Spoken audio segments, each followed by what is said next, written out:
आज हम बीए तृतीय वर्ष के विद्यार्थियों के लिए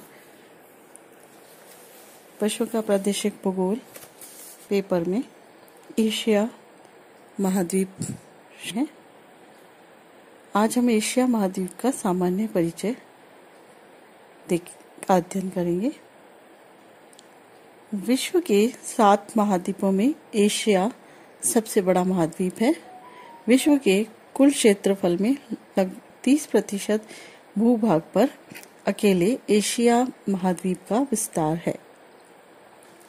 एशिया महाद्वीप 10 डिग्री दक्षिणी अक्षांश से 80 डिग्री उत्तरी अक्षांश तथा 25 डिग्री पूर्वी देशांतर से 170 डिग्री पश्चिमी देशांतर के मध्य में स्थित है।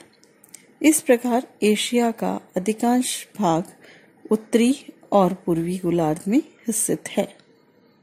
यह उत्तर में आर्कटिक महासागर, पूर्व में प्रशांत महासागर, दक्षिण में हिंद महासागर से घिरा है, जबकि पश्चिम में यूराल नदी और यूराल पर्वत, कैस्पियन सागर, कॉकेशस सागर, भूमध्य सागर, लाल सागर इसकी सीमा का निर्धारण करते हैं। एशिया और यूरोप के मध्य स्थल संयुक्त है। इनके बीच में कोई प्राकृतिक सीमा जैसे जलाशय, पर्वत आदि नहीं है। अतः यूरोप और एशिया के संयुक्त भूमि को यूरेशिया के नाम से जाना जाता है। एशिया का विस्तार 440.30 लाख वर्ग किलोमीटर भूभाग पर है, जो संपूर्ण विश्व के लगभग 30% के लगभग है। इसकी उत्तर दक्षिण अधिकतम लंबाई 8,580 किलोमीटर तथा पूर्व पश्चिम अधिकतम चौड़ाई 7,720 किलोमीटर है। जनसंख्या की दृष्टि से एशिया विश्व का सबसे बृहत्तम महाद्वीप है, क्योंकि यहाँ पर विश्व के सबसे अधिक जनसंख्या वाले देश चीन और भारत पाए जाते हैं। एशिया अपनी विशालता के साथ साथ ही विविधतापूर्ण महाद्वीप भी है। यो अनेक मामलों में अद्भुत और अद्वितीय है। इसकी धरातलीय बनावट, जलवायु, वनस्पति आदि प्राकृतिक दशाओं, आर्थिक, सामाजिक, सांस्कृतिक और राजनीतिक परिस्थितियों में अधिक भिन्नता पाई जाती है। एशिया महाद्वीप की प्रमुख विशेषताएं निम्न प्रकार से हैं। पहला है विशाल महाद्वीप। जैसा कि पहले ही बताया जा चुका है, एशिया विश्व का सबसे बड़ा महाद्वीप है। विश्व का लगभग 1/3 भूक्षेत्र एशिया के विस्तार के अंतर्गत आता है। ये विश्व का लगभग 61% जनसंख्या महाद्वीप पर ही निवास करती है। विषमताओं का महाद्वीप। अत्यधिक विशाल महाद्वीप होने के कारण विषमताएं मिलना स्वाभाविक है। धरातलीय बनावट यानी उच्चावच, संरचना, जलवायु, प्राकृतिक वनस्पति, आर्थिक संसाधनों की उपलब्धता, आर्थिक विकास के स्तर और सांस्कृतिक लक्षणों में भी पर्याप्त भिन्नता पाई जाती है।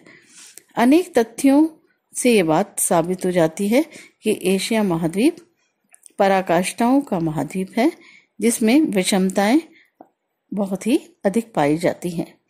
उच्चावच। विश्व के सर्वोच्च शिखर माउंट एवरेस्ट एशिया में पाए जाते हैं, जिसकी समुद्र तल से औसत ऊंचाई 8,848 मीटर है। इसके विपरीत सबसे गहरा भाग मैरियाना गर्त, जिसे मैरियाना ट्रेंच के नाम से भी जानते हैं, जो समुद्र तल से 11,022 मीटर नीचा है, जो फिलीपींस के निकट प्रशांत महासागर में स्थित है। भूपृष्ठ पर स्थित सबसे निचली झील मृत सागर दक्षिण पश्चिमी एशिया में स्थित है, जो समुद्र तल से 408 मीटर नीची है। अब हम संरचना का अध्ययन करेंगे। संरचना के अंतर्गत एशिया महाद्वीप में विश्व की प्राचीनतम भूखंड अंगारा लैंड और गोंडवाना लैंड के अवशेष उत्तरी और दक्षिणी भाग में पाए जाते हैं। इसके प्राचीनतम आग्नेय और कायांतरित शिलाएं जो पाई जाती हैं वे सभी इन्हीं के रूप में है। इन दोनों भूखंडों के मध्य में वलित पर्वत श्रृंखला स्थित है, जिन्हें नवीन वलित पर्वतमाला या उत्तरी टर्शियरी युग में बनी हुई मानी जाती है। जलवायु एशिया महाद्वीप का अक्षांशीय विस्तार यानी भूमध्य रेखा से 10 डिग्री दक्षिण से और 80 डिग्री उत्तरी अक्षांश के तक पाया जाता है। इसके कारण यहाँ का सर्वोच्च तापमान 53.9 डिग्री सेल्सियस इजराइल के तिरजेबी नामक स्थान पर आलेखित है, जबकि विश्व का न्यूनतम तापमान -67.7 डिग्री सेल्सियस एशिया में रूस के साइबेरिया में ओमी आकोन नामक स्थान पर पाया जाता है। इसी प्रकार विश्व की सर्वाधिक जन वर्षा मौसिनराम 1100 सेंटीमीटर और जो मेघालय में स्थित है, और सबसे कम वर्षा अरब प्रायद्वीप के दक्षिण में पाई जाती है। यहाँ औसत वर्षा 3.8 सेंटीमीटर के लगभग पाई जाती है। आर्थिक विषमताएं अभ्रक, मैग्नीज, लोहा, टंगस्टन, पेट्रोलियम, सोना आदि कई खनिजों के संचित भंडार एशिया में पाए जाते हैं, जबकि सोना, चांदी, निकेल आदि के संचित भंडार के उत्पादन में थोड़ा सा पीछे है। पूर्वी एशिया में स्थित द्वीप जो जापान एक औद्योगिक देश है, जिसकी गणना विकसित देशों में की जाती है, जबकि विश्व के कई अति पिछड़े हुए देश एशिया महाद्वीप में पाए जाते हैं। जापान के अतिरिक्त सभी एशियाई देश विकासशील देशों की श्रेणी में आते हैं। सांस्कृतिक विषमताएं ग्रिफिथ टेलर के अनुसार मध्य एशिया का मानव का उद्भव स्थल रहा है। विश्व की अधिकांश मानव जातियां यहीं से स्थानांतरित होकर विश्व के अन्य भागों में पहुंची है। एशिया में प्राचीनतम नेग्रिटो और नवीनतम मानव जाति मंगोलाइड सभी पाए जाते हैं। विश्व के सभी धर्म के मानने वाले एशिया महाद्वीप में पाए जाते हैं। विश्व के अधिकांश धर्मों का जन्मस्थल एशिया ही है। भारत में हिंदू, बौद्ध, जैन, सिख धर्मों के अलावा इस्लाम, यहूदी, ईसाई धर्म भी माने जाते हैं। शिंटो और ताओ का भी स्थल पूर्वी एशिया में माना जाता है। जनांकिकी विशेष विषमताएं हांगकांग में स्थित मैकाओ क्षेत्र में विश्व का सबसे सर्वाधिक जनसंख्या वाला क्षेत्र 20,000 व्यक्ति प्रति वर्ग किलोमीटर है।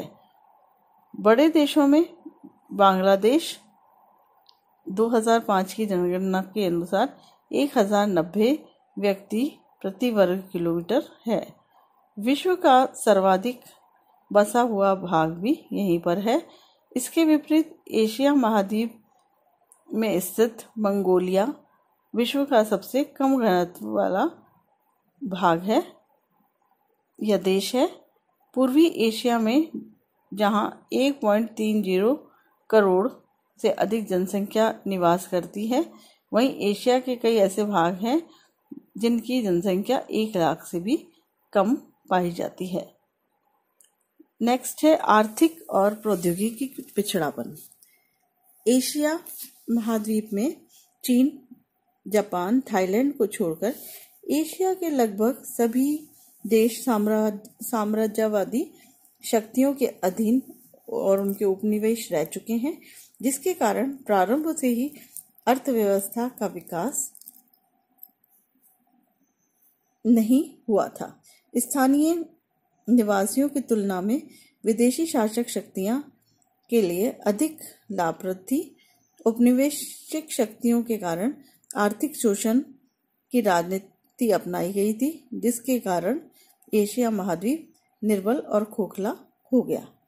द्वितीय विश्व के अंतिम सप्ताह में 10 से 15 वर्षों के अधिकांश समय में राजनीतिक स्वतंत्रता प्राप्त कर ली थी और उसके बाद में धीरे धीरे एशिया का कुछ कुछ विकास होने लगा। लेकिन एशिया की अधिकतर जो नीति है वो कृषि नीति है, इसके कारण वो इतना विकास एशिया का नहीं हो पाया है। विविधता में एकता। एशिया महाद्वीप, जैसा कि ऊपर बताया गया है कि विविधता और विषमताओं का महाद्वीप है, किंतु यहाँ पर विविधता और विषमताएं होने के बावजूद भी एशिया महाद्वीप भौगोलिक एकता में बंधा हुआ है, जिसमें आर्थिक, सामाजिक, जनसांख्यिकी एकता देखने को मिलती है। इस प्रकार प्राच्य संस्कृति का भी ये स्थल रहा है। यहाँ पर बहुत सारी जो सभ्यताएं हैं, जैसे भारत, चीन, मेसोपोटामिया आदि की जो प्राचीन सभ्यताएं हैं, उनका विकास भी भारत में हुआ है। कृषि प्रधान देश है, जिस कारण से यहाँ पर जनसंख्या अधिक निवास करती है। चीन, भारत, कोरिया आदि देशों में भारी उद्योगों, विशाल नगरों का विकास हुआ है, किंतु वहाँ प्राकृतिक क्रियाओं, ग्रामों की प्रधानता आदि पाई जाती है। इस प्रकार ये एशिया का एक सामान्य अध्ययन था। कल की जो का लेक्चर है उसमें हम उच्चावच के विषय में अध्ययन करेंगे।